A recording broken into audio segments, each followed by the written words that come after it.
Okay, hello everyone. So today we are going to start with the compiler design subject. So this is the first lecture in which we are going to study why to use the compiler, what is compiler, and what are the phases of the compiler, right? So first of all, we'll start with system software, right? So there are two types of software we use in the computer system. One is the system software and another is the application software, right? Another category is application software. So whenever you want to work with the computer, you have to use these softwares. So first of all, what is system software? It is a most important part of the computer. Whenever you purchase any computer, you get the system software with that. Without system software, you can't work with the computer, right? Now, what are the system softwares? So basically, system softwares can be one of the most important system software that you have already studied is operating system, right? So first of all, when you purchase the computer, you have to install the operating system, then your computer will be able to work on that, right? You will be able to work on that computer. So you require a operating system. It can be Windows, it can be Linux, it can be Fedora, it can be Red Hat, any version of the Linux. Mac, if you have purchased Apple, then you have to install Mac operating system, right? So different type of operating systems you have in the market, and according to the architecture of the computer, you have to install the operating system, right? Now, the second category of the system software is called as firmware. It is also called as bootstrap loader. Bootstrap loader. Now, what is this software? This software is basically a system software which is responsible to load your operating system from hard disk to the primary memory. And what is your primary memory? Your primary memory is RAM. Workable memory is RAM, right?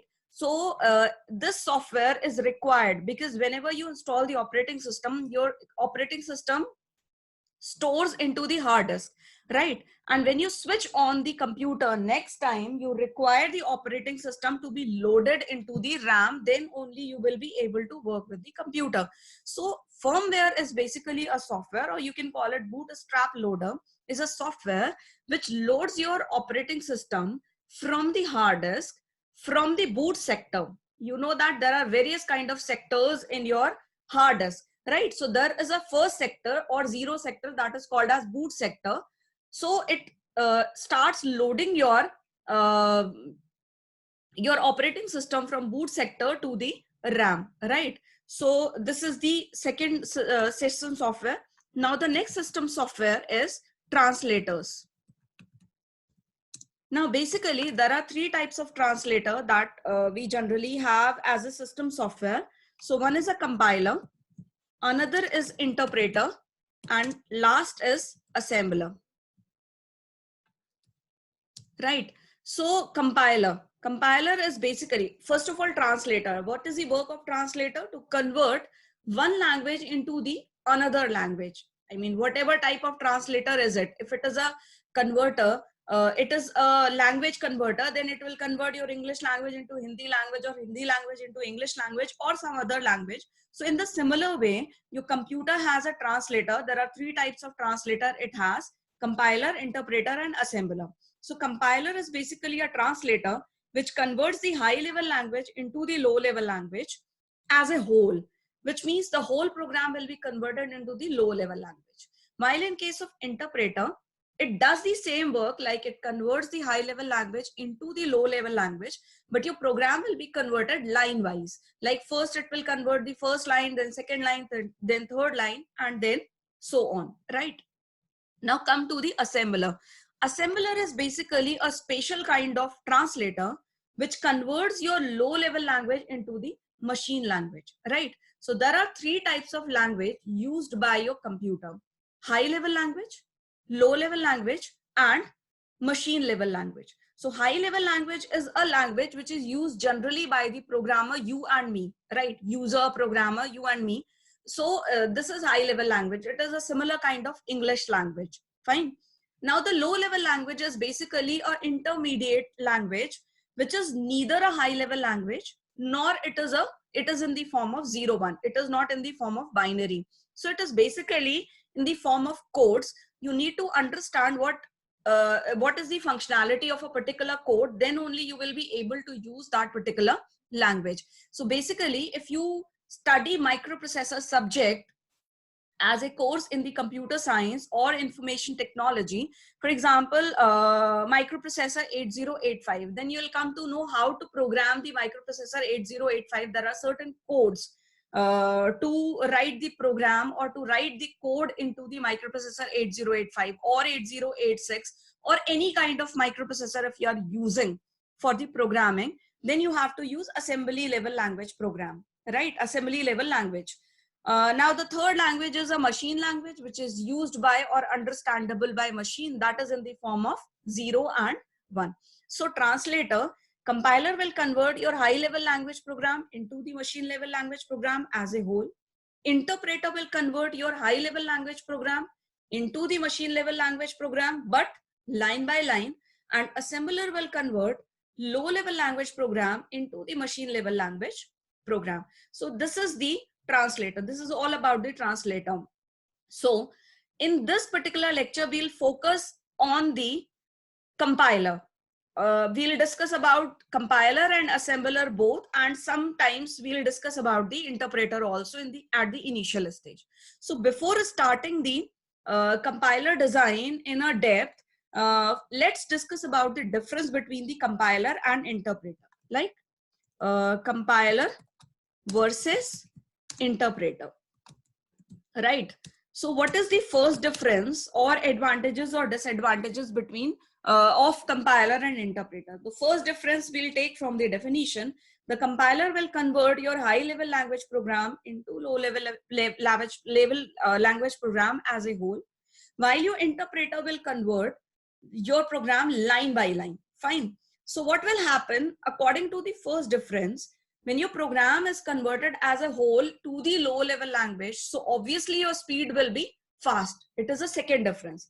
So first is the difference of the conversion. Second is the difference of the speed. Obviously your compiler will be faster in comparison to the interpreter because it is converting your program as a whole, and interpreter is converting your program line by line. But in case of compiler, all the errors, if there is any if there is any error occur in your program, you will get all the errors at the end of the compilation process, and these errors now you need to search into the source language program. Where is this error, right? Generally what happens, the line number is mentioned with the error, but sometime the error doesn't exist on that line. So you have to search, or you have to understand what type of error is it and where is this error is possible. Obviously this error will be there either above the line or below the line. So you have to search for that. But in case of interpreter, your debugging is quite easy. Your error finding is quite easy. Why? Because your interpreter converts your one line of the program at a time, right? So if there is any error in the line, it won't move ahead. So which means whatever error you are getting, it is because of that line only. So you have to debug that line. So it is more easy to find the errors or to debug the errors in case of interpreter. So error handling is quite easy in case of interpreter. Now, there is a fourth difference. Basically, your compiler creates the object code, and from that object code, it creates the exe file, executable code. Now, whenever you want to give the input and you want to see the output, you need not to compile program again and again if it is error free. If it is once it has been compiled successfully and run successfully, it has created the executable file. Then for the next time, if you wish to give some input and want to see some output, you need not to go for the whole compilation process. right? Because it once it has created a executable file in the form of exe, or in case of Linux, a.out file is created, then you have to run only that exe file or a.out file.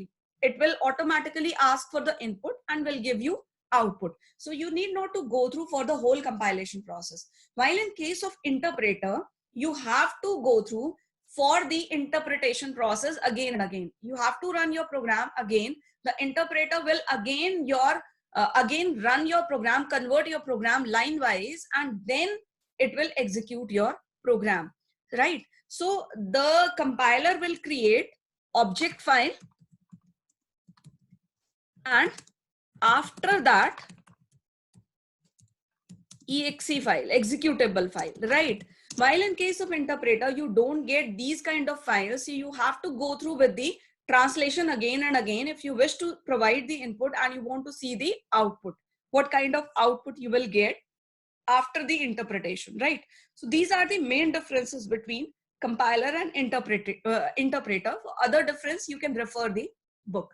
Fine. So we have seen that there are three types of translator, and the main differences between compiler and interpreter we have already seen in this lecture. So now I'm going to start with the compiler. So if I draw the diagram of the compiler, or a block diagram of the compiler, so what is compiler? Compiler will take source code as a input and will provide you target code as the output, right? So what you will provide in the input? You will provide the source code as a input, and you will obviously get target code as a output. Fine. And this is your compiler. This is your compiler. Okay. But when we talk about the compiler, suppose let's take one example. We talk about the Turbo C, we talk about the Dev C++, we talk about the GCC compiler in Linux. So there are various softwares embedded with the compiler as well. Compiler is not only the software which is there with Turbo C or GCC or Dev C++. There are various supporting software used by the compiler. So we'll see the whole diagram, the whole supporting software with the compiler. What are the software we use with the compiler and what are the functions of these softwares, right? So, okay. So let's draw the diagram first. So we have first software that is called as preprocessor. That is called as preprocessor.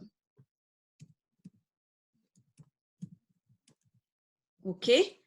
Now we'll talk about the next software.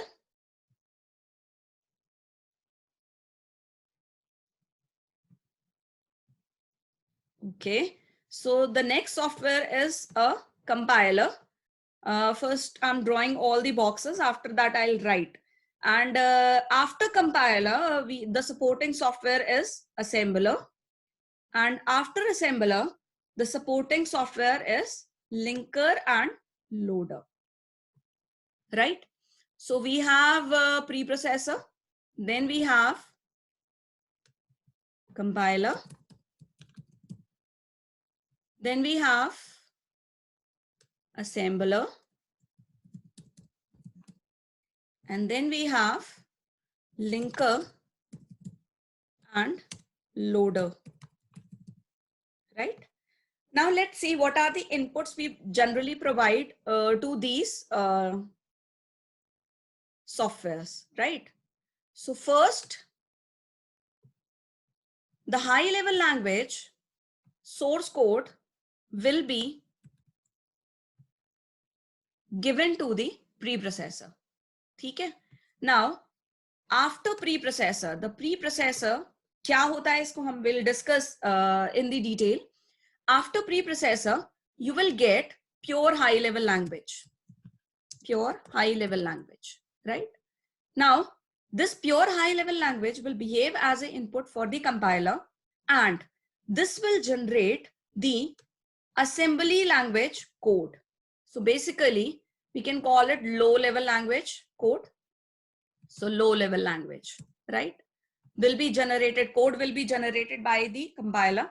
And obviously this code will go as an input to the assembler, and the assembler will generate the machine code.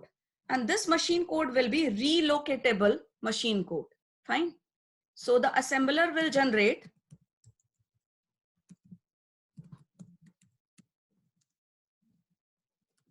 machine code which can be relocatable, which can be relocate to in the RAM anywhere. Fine. And finally, the target code, that is the executable code, will be generated by the linker and loader at the end, right? So after relocation of the after relocation of the machine code into the RAM, that code will be that converted into the executable code. After linking of all the libraries, functions, etc. in the source code, finally you will get the executable code. And whenever you want to see if the input is different, what should be the output, you need not to go through this process again and again. You have to execute only, you have to execute only executable code. It will simply ask for the input, you will provide the input, and it will give you output, right? So first of all, what is preprocessor? Preprocessor is a special type of system software which actually deducts all the macros and preprocessors written in your program and will expend those preprocessors into the source code. Now let's take one example. Suppose you have written a program in C language, and you have written, first of all, you write these type of file inclusion code in your program. Now after this, suppose I have written one more code as a preprocessor, define, and I have defined some s, suppose, and the definition is s plus, it is returning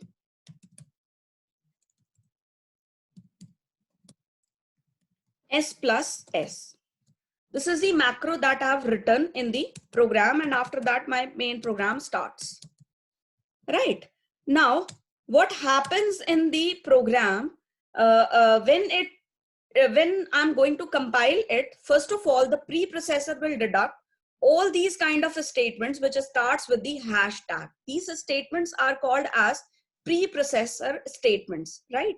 And preprocessor is a software which deducts all these type of statements, and it converts these statements into the source code. It expends all these statements into the source code in the form of the either library files or in the form of the expansion of the high level language code, right?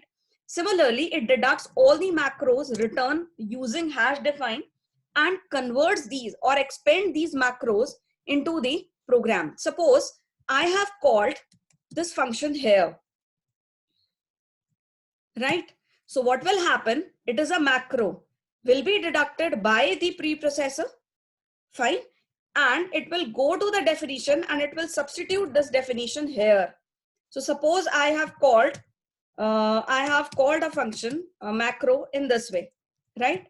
So what will happen after the expansion of the macro? This line will become r is equal to 2 plus 2. This is called as macro expansion, and this thing is done by the preprocessor, right? So the preprocessor will convert or expand all the preprocessor statements into the source code, and your source code will become now preprocessor free code. This is called as pure high level language code. तो ये वाला जो code है, जो macro expansion के बाद हमें मिला है, this is called as pure high level language code, जिसमें कोई भी आपका प्री प्रोसेसर स्टेटमेंट एग्जिस्ट नहीं करेगा. वो सारे के सारे स्टेटमेंट्स क्या हो चुके होंगे? एक्सपेंड हो चुके होंगे, right? So this pure high level language will become the input for the compiler.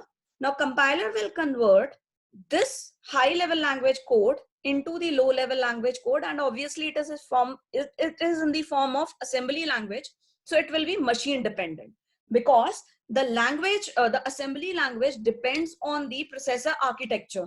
Whatever is the architecture of the processor, your code will vary according to that. So the compiler will convert pure high level language into the low level language.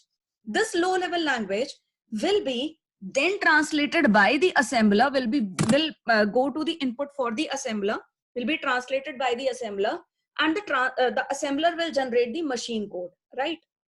Now this machine code is generally relocatable machine code. Relocatable का मतलब मैंने आपको क्या बताया कि जो इसका address है वो रैम में चेंज करके आप इसको किसी भी जगह पर अलोकेट कर सकते हैं. इसका ऑपरेटिंग सिस्टम कहीं भी इसको अलोकेट कर सकता है नई मेमोरी. ठीक है, तो after that linker and loader क्या करेंगे, इसको रीलोकेट करेंगे कहीं पर रैम में. Will execute this program by linking all the libraries and all the functions into the source code, whether it is statically or dynamically, that you can study in the Wikipedia or by googling what is the function of linker and loader, right? So after linker and loader functions, function completion, you will get the executable code. The program will be converted into the exe file, and this exe file is a complete file. So whenever you want to check that program again, you have to run only exe file. It will simply ask the input and will give you output according to that, right? So this is the brief description about the parallel software, or you can say that some supporting software that's the compiler uses. Okay, now most important thing, whenever you write a program in a software, for example आप turbo c पर कोई c language का program लिख रहे हैं, या c++ का program लिख रहे हैं, या आप dev c use कर रहे हैं, या फिर आप linux में gcc compiler use कर रहे हैं. So basically all the software has these supporting softwares inbuilt into it, right? But when we talk about the compiler, so compilers is only this. It takes pure high level language, it provides low level language. But when we talk about the GCC compiler or Turbo C, so it has preprocessor, it has assembler, it has linker and loader inbuilt into it. Fine. So whenever you give the program of high level language, it automatically gives you executable code at the end, and we say that it is a compilation process. But actually compiler takes only pure high level language and it provides low level language, right? So in the lecture series we will focus only on the compiler. We are not going to cover preprocessor, assembler, linker and loader. That you have already studied in the operating system subject, operating system course. So we'll focus only on the compiler. What are the phases of the compiler, how these phases works, and how your pure high level language program converts into the target code, that is the low level language program, right? So let's start the block diagram of the compiler now. Fine. Okay, so first phase of the compiler is the lexical analyzer. Then the next phase of the compiler is syntax analyzer. The next phase of compiler is semantic analyzer. The next phase of compiler is intermediate code generation. The next phase of compiler is code optimization. And the last phase of compiler is target code generation. Fine. So these are the phases. High level language is provided as the input to the lexical analysis. Then the output of lexical analysis goes to the semantic syntax analysis. Output of the syntax analysis goes to the semantic analysis. Output of the semantic analysis goes to the intermediate code generation. Then code optimization. Then we have target code generation. And finally you get the target code, right? Okay. So input is high level language program. Fine. Where we are giving this input? We are giving this input to the first phase of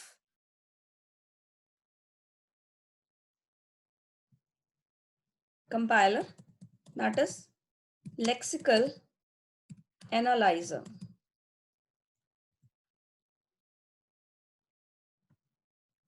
Right? So first phase is lexical analyzer. Then we have next phase. That is called as syntax analyzer. Okay.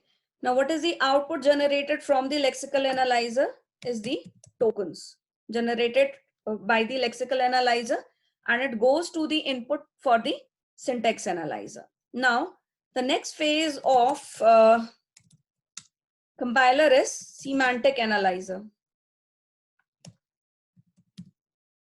Right? What is generated by the syntax analyzer? The syntax analyzer generates the parse tree.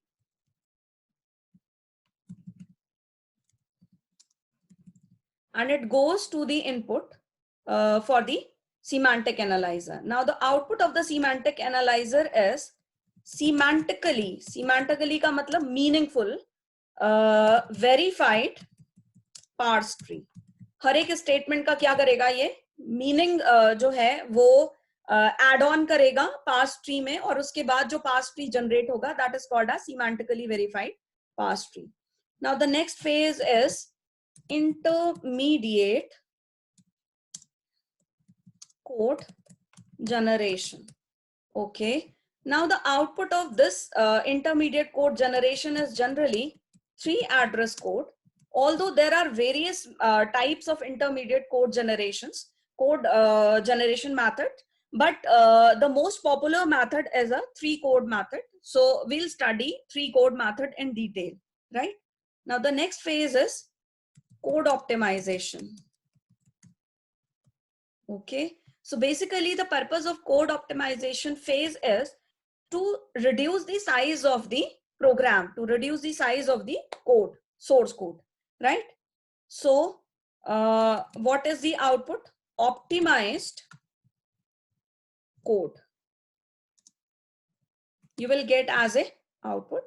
And after that we have target code generation phase.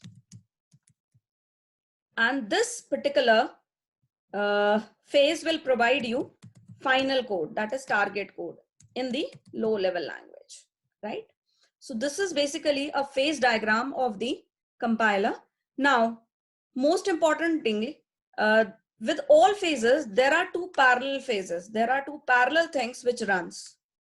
So one is symbol table and another is error handler. One is symbol table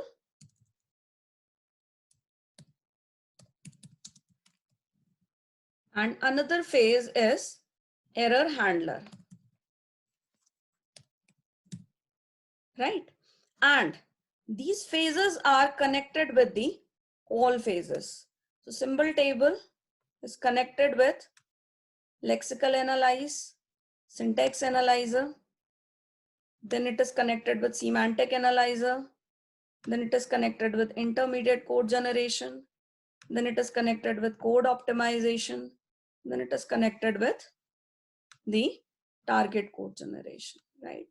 In the similar way, error handler is connected with the lexical analysis, then it is connected with the syntax analyzer, then it is connected with the semantic analyzer, then it is connected with the intermediate code generation, then it is connected with the code optimization, then it is connected with the target code generation.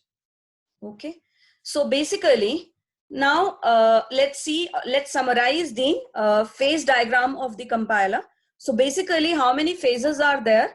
There are 1, 2, 3, 4, 5, 6. 6 phases are there in the compiler.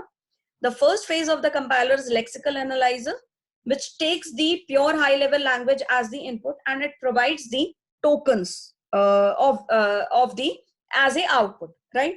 These tokens goes as a input to the syntax analyzer, and the syntax analyzer verifies these tokens by using the grammar, and it provides the parse tree, right? syntax parse tree or syntax tree. We can call it syntax tree also. This parse tree goes as an input to the semantic analyzer. The semantic analyzer will add the meaning to the, or will cross verify the meaning of the statement or expression, and will generate the semantically verified parse tree, right? And after that, the semantically verified parse tree goes as an input to the intermediate code generator, and the intermediate code generator that converts the code into the 3 address code. What is the meaning of 3 address code? That maximum you will have only 3 operand in the expression, right? After that, this 3 address code will go as an input to the code optimization, and the code optimization will try to reduce to the size of the code by using various kind of techniques. And at last, we have the target code generation, which converts your, or which generates the target code, that is the low level language code, from the optimized code, right? Apart from that, we have 2 parallel blocks with the phase diagram. One is the symbol table, where all the symbols like identifiers, keywords, everything is stored into the, whatever you have used as a word in the program will be stored in the symbol table. And the error handler is a block which stores all the errors generated in the process of the compilation, is stored into the error handler, right? So this is all about the block diagram of the compiler. Now we'll see in the next lecture, we'll see, start with the lexical analyzer, and after that we'll see all the phases one by one in the next series of lectures, right? Okay. So I'm ending my lecture here only. If you have any questions,